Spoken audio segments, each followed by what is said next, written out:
I always thought you were the best. I guess I always will. I always felt that we were blessed, and I feel the way still. Sometimes we took the hard road, but we always saw it through. If I had only one friend left, I'd want it to be you. Kumusta kayo mga idol? Ako nga pala si Joby at narito ako hindi para mag-market ng mga produktong ibinebenta ko, kundi para maghatid ng isang tunay na kaibigan, isang tapat na kaibigan, isang kasama sa bawat galak at lungkot, at higit sa lahat, isang bahagi ng aming pamilya.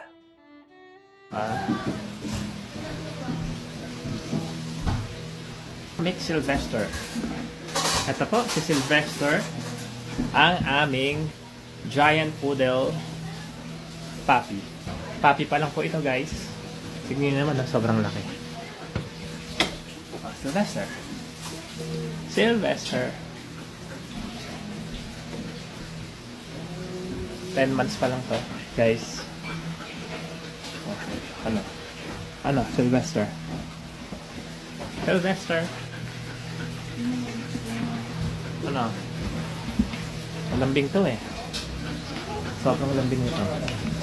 Siya nga pala si Sylvester. Makulit, malaro, bibo, at higit sa lahat, sobrang lambing. Ibinigay siya sa akin ng isa kong kaibigan nung siya ay 6 na buwan. Ayoko nga sana siyang tanggapin nung una, gawa ng marami na akong alagang aso sa bahay. Pero na makita ko ang titig ng kanyang mga mata na para akong kinakausap. Kaya sinabi ko sa sarili ko na aalagaan ko to. Napakadami naming bonding time ni Sylvester, mga idol. Siya kasi ang madalas na pinofront ko sa camera every time na nagpo-promote ako ng mga produktong ibinibenta ko sa social media. Siya din madalas ang ginagawa kong modelo sa mga produkto namin. Para akong nawala ng isang tunay na kaibigan sa katauhan mo, Sylvester. Hindi ko makakalimutan ang araw ng pag-alis mo. Ang mga mata mo na dati puno ng sigla at pagmamahal ay tuluyan na nga pumikit. Ramdam ko ang bigat ng pagkawala mo, ngunit alam kong nagpaalam ka ng mapayapa. Ang iyong presensya ay hindi ko na madarama sa pisikal na anyo, ngunit ang iyong alaala ay mananatiling buhay sa aking puso. Sa bawat yapak na iniwan mo sa aming mga puso, sa bawat tinahak mong daan kasama kami, at sa bawat pagtahol na minsay nagpapaalala sa amin na andyan ka lang,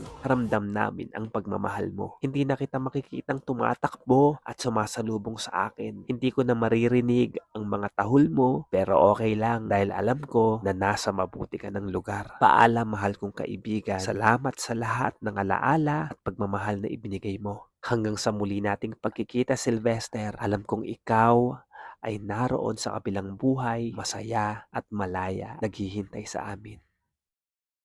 So guys, ano pang hinihintay nyo? Order now, just click the yellow basket habang 29 pesos pa lang.